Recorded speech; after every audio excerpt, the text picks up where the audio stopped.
Good morning YouTube, this is Nick with NK Landscaping yet again, and I'm standing in front of our 2019 Kubota KX033-4, and I have a little bit of maintenance to do on it, so I figured I'd take you guys along with me. I'm going to focus mainly on one thing during this video to make it quick and simple. We're going to be doing the hydraulic return filter element. So this is a service you're going to take care of every 500 hours, or if you have a brand new machine, that first interval is actually 250 hours. Super simple. It basically requires one part and some basic hand tools. So I'll show you exactly how we're going to get it done and how quick and simple it is for you to tackle at home. So if we come in the cab here, don't mind the mess, we just got off of a big job. You can see that we're at 1,747.5 hours, and that means it's time to do our 1,750 hour service. Don't worry, there's no true 1,750 hour service. This is just one of the things that would be coming up around this time, and that's going to be your hydraulic return filter, which is located right under this cover. So here in front of us, I have a pretty good spread of a few things. So if you haven't already, online you can get the full operator's manual for this machine, and if you have a new machine and it came with the factory manual, that's behind the seat. That's very useful information that you're going to find in here. So hydraulic return filter, we're going to replace it every 500 hours, and if you go to the next page, there's also a number of other things that you're going to do with that 500 hour service. Definitely going to do the engine oil. They say every 500 hours. I do it much sooner than that.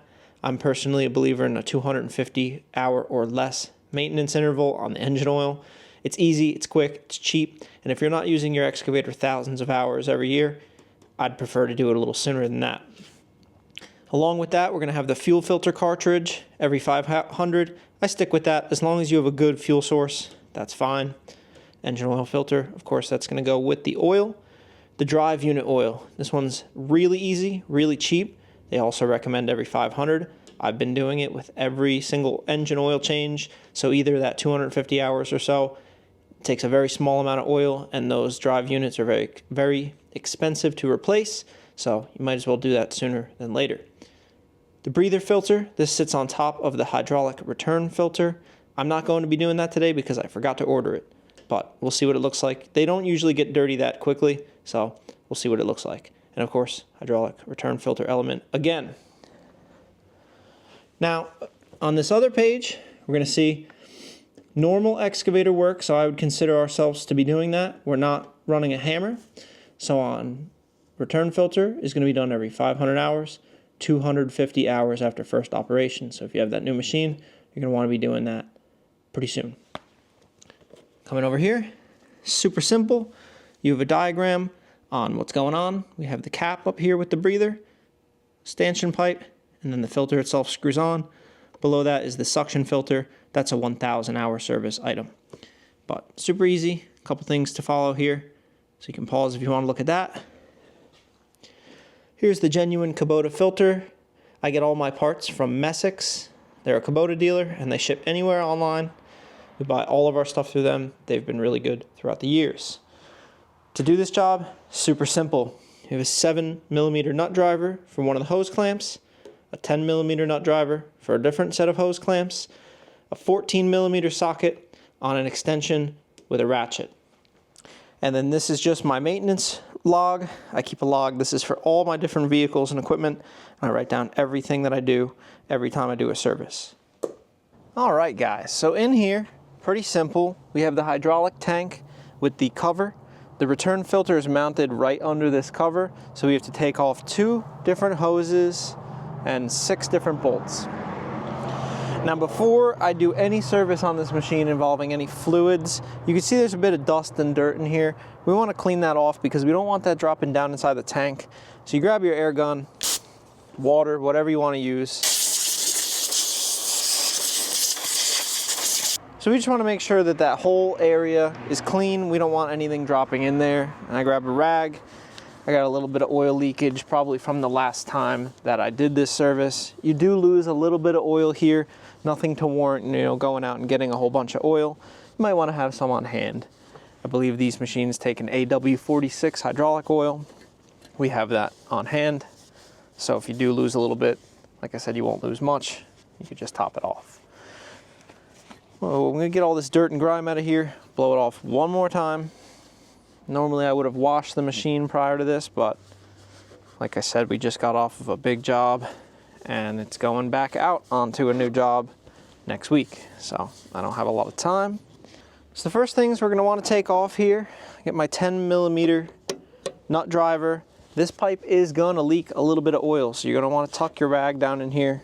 Both of these lines are actually gonna leak a little bit of oil. Like I said, not a whole lot, but you'd rather not spill oil all over your machine. So go ahead and tuck rag in there and go ahead and loosen these two 10mm hose clamps. You don't want to loosen these all the way because they have a little washer on there that will get lost. Ask me how I know. So I like to actually loosen these, but we're going to leave it in place. It'll come off easier when this whole assembly comes out of here. Got my 7mm nut driver for this larger hose. I'm gonna go ahead and loosen that. This is the one that ends up losing most of the oil here. So you definitely want to have that rag wiggle on that a little bit. We're just gonna lift it up out of the way so it leaks a little bit less oil. From there, we grab our 14mm socket. We're gonna break these 6 bolts loose. Now this filter is on the return side, so there is no real pressure. You just have return pressure. I do recommend using a 6 to 8 inch extension just because you have to clear these lines. Now that all those are loose, we'll get them screwed out of the way. If you're curious, all these little black lines are not high pressure hydraulic lines. That's all for the pilot hydraulic system. So the KX033 and most Kubota machines are pilot hydraulics. So your actual joysticks in there run on a very low pressure hydraulic system, and that's what controls your valves. That's what gives the Kubotas the feel in the joysticks. That's what I like so much about them. So this is the part that's gonna get a little messy. We're gonna wiggle this thing out of the way and take this hose off, as this hose leaks oil now that my rag is out. We're gonna get this hose out of the way. Okay, I'm leaking more oil. When we pull this out of here, that hydraulic filter is gonna leak a bunch of oil out, so we want something to catch that. So I've got a nice kitty litter pan right here. I'm just gonna put that down on the ground. We're just gonna gently lift this whole assembly out of the way. So you can see we got our hydraulic filter down here, our return filter here on the bottom. We're gonna let that drain off some of its excess oil. Super simple though. Suction filters where it gets fun. You gotta go reaching your hand down in that hole. That's every 1,000 hours. So with the rate we use our machine, that's gonna be coming up this season. So I'll get a video of that too. Go ahead and pick up our bin. Put that in there. Now we can bring that inside and actually swap the filter. The only other thing to be mindful of, there is an O-ring up here, you can see. So that generally does not get damaged, but keep that in mind. You may need to order one, especially if the service isn't frequently done. These can kind of get dry rotted. Ours looks fine. It was replaced, I think, the last filter purchase. So I will leave that in there. We'll clean it really good before we put the new filter and housing back on there. But just keep that in mind. That is something that may need to be replaced dependent on the condition of your machine. So I'm inside now. I like to do this in a vise. I kind of lied about the tools you're gonna need. You're gonna need a 10mm wrench to back this locking bolt off of here. That just keeps tension on the filter so that it can't loosen in the tank. I'm gonna go ahead and back that off of there.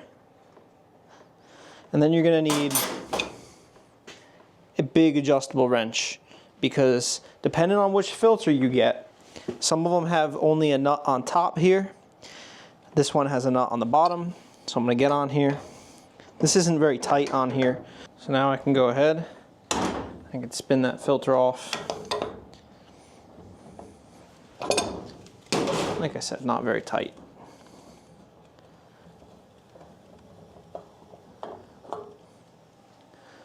So there's the part number of the filter I had. There's our new one, same part number. We're gonna go ahead and thread that on. So basically you wanna get that hand tight, and you're gonna wanna align the flat on the big nut up here with your lock nut. Actually gonna go one more. Okay, now we can tighten down our lock nut, our lock bolt. Again, this doesn't have to be tight, you're just retaining this filter from spinning off on you. So I just want to make contact. And then we'll run down the lock nut so that can't back off. That's that simple, not much to it. I'll just quickly touch on that breather filter. So that's right on top of here, that's a 12 millimeter. We'll just take a look and see what that looks like. They generally don't get very dirty. So there's a little copper washer, crush washer on top of that. Yeah, you can see we got a little bit of dirt here. Nothing too bad. But the number for that, 22226FA. I'm not gonna be replacing that since, like I said, I don't have another one. So we're back outside.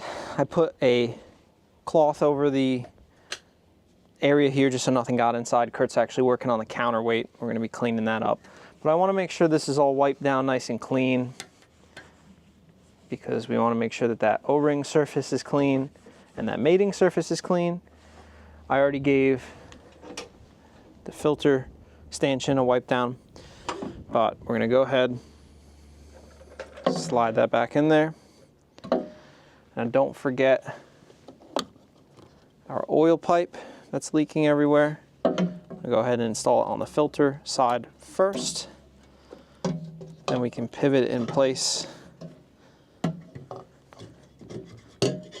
Slide everything on so that our bolt holes align. There we go. I can go ahead and put that pipe back in so it stops leaking. And now we can put our bolts back in place. All right, so we're going to get all these bolts kind of hand started here. I do not have torque specs for these. I don't think it's super critical. I just evenly tighten them. You don't need to crank on these with the Might of Zeus. This one in the back is probably the trickiest one to get in. And just drop it in place. All right, all 6 bolts have been started by hand. Now we're gonna go ahead, kind of just touch them all so that they're kind of tight. All right, now we're gonna treat this just like lug bolts on a wheel. We're gonna go in a crisscross pattern. And like I said, you don't need to go crazy tight on these. If you grab your ratchet a little closer, just snug, that's fine. Crisscross pattern. Snug all these up. Grab my 7 millimeter. Make sure that pipe is seated all the way. You can do this with a socket too, you don't need a nut driver. Tighten that till it's snug. Go back to our 10 millimeters. Tighten these till they're snug. Now that everything is in place, I'm just gonna wipe up any oil that leaked the best I can, so we can monitor this for leaks in the future. Like I said, this is under low pressure. It's just return, and it is at the top of the tank. So you shouldn't really have any leaks from this, unless your hose clamps end up backing off or that O-ring seal goes bad. Well guys, that basically does it. It's really easy. Even with filming, that only took about 30 minutes. There's no priming or anything necessary. You just start the machine up, put the lock bar down, let the machine sit for a second so it starts cycling fluid. You're good to go. Just monitor it for leaks. Top off your fluid if you did lose any. It's a good time to check it. You want to be kind of in the middle of the sight glass here. Anywhere within that realm of the sight glass is fine. I prefer to run just a little teensy bit extra, so I'm towards the top of the red line there. Otherwise, that's the return filter. Super easy, simple job. Something that's going to keep your machine in tip-top shape, running for a good long time. These machines are great. We're at 1,750 hours with no hiccups. It's been a great machine for us, even with the steel wrist on the end. I love it. So hopefully that helps some of you out and keeps you from bringing this thing to the shop to probably pay some crazy amount of money for someone to change that out for you. So, thanks for watching. Really appreciate it. I'll see you guys on the next one.